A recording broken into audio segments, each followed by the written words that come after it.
ধন্যবাদ সাংবাদিকবৃন্দ। আমার প্র্যাকটিক্যাল লাইফের দুইটা জিনিস শেয়ার করবো এবং সাধারণ মানুষের আপনাদের মাধ্যমে তুলে ধরতে চাই। সেটা হচ্ছে বাংলাদেশের দারিদ্র্য সীমা ধরা হচ্ছে 19%-এর মতো। তো এখন আমাদের কথা হচ্ছে যারা দরিদ্র মানুষ তারা স্বাস্থ্যসেবা বা চিকিৎসা সেবার জন্য সরকারি হাসপাতালে যাবে, রাইট? তো আমাদের কাছে যখন আসে, আমরা ইন্টার্ন লাইফে যেটা দেখি, তো আমাদের কাছে আসলে আমরা কি করি, আমরা সেই রোগীটাকে সেবার নাম করে সেটা পাশের যে ক্লিনিক আছে সেখানে আমরা ট্রান্সফারিত করার জন্য পাঠাই দিই। কেন পাঠাই দিই? কারণ আমাদের হসপিটালগুলোতে পর্যাপ্ত মেডিকেল টেকনোলজিস্ট নাই। তো এই যে প্রমোশন করে করে মেডিকেল টেকনোলজিস্ট নিয়োগ দিচ্ছে না, কিন্তু সেটাকে 19% যে দারিদ্র্য সীমার যে পেশেন্টগুলো আছে সেগুলোকে আমরা সরকারি হাসপাতালে সেবা না দিতে পারে সেগুলোকে আমরা প্রাইভেট বুকিং করে ফেলতে পারি। তারপর আপনাদের প্রত্যেকটা জায়গাতে এখানে যে আমরা ডিপ্লোমা যে চিকিৎসক আছে, আমরা ইমার্জেন্সি থেকে শুরু করে আউটডোর ইনডোর আমরা একসাথে ডিউটি করি। এক ভাই আমাদেরকে সাংবাদিক ভাই প্রশ্ন করেছিল যে সেটা হচ্ছে আপনাদের ইউনিয়ন সাব সেন্টারগুলোতে যে আপনাদের নিয়োগ নাই, কিন্তু এগুলো কিভাবে চলছে? একজন ডিপ্লোমা চিকিৎসককে দিয়ে 4-5টা ইউনিয়নের উপস্বাস্থ্য কেন্দ্র চালানো হচ্ছে।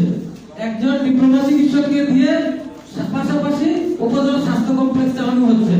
একজন ডিপ্লোমা চিকিৎসককে দিয়ে প্রান্তিক পর্যায়ে সেই 19% যে মানুষ আছে তাদেরকে আবহাওয়া খেটে খাওয়া মানুষকে চিকিৎসা সেবা দেওয়া হচ্ছে।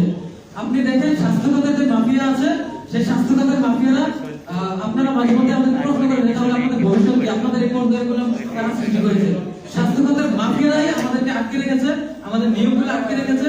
স্বাস্থ্য খাতের যারা মাফিয়া আছে তারাই আমাদের উচ্চশিক্ষার সুযোগগুলোকে আটকে রেখেছে। এখন আমরা কথা বলে শিখে গেছি, আমরা কথা বলছি, যার কারণে ওরা আমাদেরকে ওপেনলি যেটা আপনারা যে মাঝে মধ্যে আমাদেরকে প্রশ্ন করেন যে আপনারা কি ডাক্তার লেখা নিয়ে কোনো কিছু বলছেন কিনা। আসলে ডাক্তার লেখাটা হচ্ছে বিচারাধীন একটা বিষয়, উচ্চ আদালতের একটা বিষয়, কিন্তু আপনারা দেখছেন যে আদালতেও সেটা ঘেরাও কর্মসূচি দিচ্ছে। অর্থাৎ আমরা জানি যে বাংলাদেশের আইনে বিচারাধীন বিষয় কোনো বিষয় নিয়ে কথা বলা যাচ্ছে না, কিন্তু তারা বিচারাধীন বিষয় নিয়ে কথা বলছে। তো তদ্রুপ আমরা তাদেরকে র্যাপটিং করতে বলে দিতে চাই যে আমাদের 4 দফা দাবিতে কোথাও, আমাদের 4 দফা দাবিতে দেখবেন যে আমাদের কোর্স কারিকুলাম আপগ্রেডেশনের ব্যাপার, উচ্চ শিক্ষার ব্যাপার, ইন্টার্নশিপ পূর্ণবহালের ব্যাপার, অর্থাৎ স্টুডেন্টদের যে কাজগুলো সেই ব্যাপারগুলো, সেই দাবি দাওয়াগুলো আছে। সেখানে অবশ্যই তাদের সাথে সাংঘর্ষিক কোনো দাবি নেই, কিন্তু তারা অতি প্রহসন করে, অতি পরিতাপের বিষয় স্বাস্থ্য খাতের মাফিয়া সে যে কতিপয় কিছু স্বৈরাচারের দালালরা তারা আমাদের সাথে কনফ্লিক্ট তৈরি করার চেষ্টা করছে এবং আমাদেরকে একবারে সমূলে উপরে তোলার চেষ্টা করছে। আসলে আপনারা জাতির বিবেক আপনাদের মাধ্যমে আমরা জানাতে চাই, আসলে আমরা কনফ্লিক্টের কোনো বিষয় নেই। আমরা হচ্ছে প্রান্তিক পর্যায়ে আপনার খেটে খাওয়া সাধারণ মানুষকে চিকিৎসা সেবা দিয়ে থাকি। এখন আপনারা হয়তো প্রশ্ন করতে পারেন যে প্রান্তিক পর্যায়ে চিকিৎসা সেবা দেওয়ার জন্য তো সরকারি হাসপাতাল আছে, কিন্তু সেই সরকারি হাসপাতালেই আমাদের পদবি আছে, যে পদবির নাম হচ্ছে উপসহকারী কমিউনিটি মেডিকেল অফিসার।